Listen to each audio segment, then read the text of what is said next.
Kenya's President Uhuru Kenyatta has unveiled a report aimed at addressing electoral violence. The report, which is dubbed the Building Bridges Initiative, contains recommendations that might see radical reforms in the country's administration and politics. Wilkister Nyabwa has been following that story. Cabinet secretaries, governors, members of parliament and leaders of political parties from across the political divide assembled at the Bomas of Kenya early Wednesday morning for the launch of the Building Bridges Initiative report. This crowned 20 months of work by a task force tasked with the responsibility of creating the building blocks for a stable and united Kenya. We are here talking about their peace.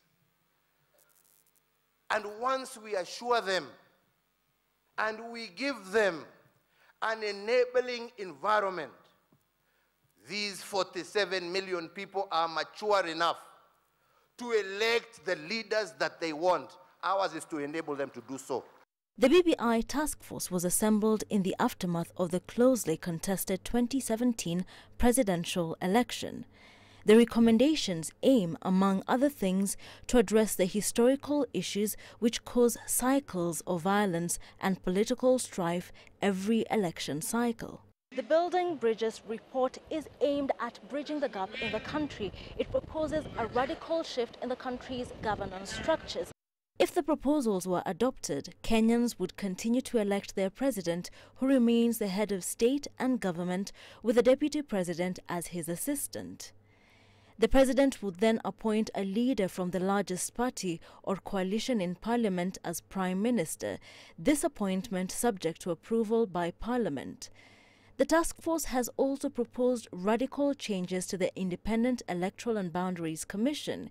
It recommends a 3-year contract term to the commissioners, which can be renewed once, to ensure every new commission determines its own direction. We have also resolved that counties should get more money, at least 35% of the revenue.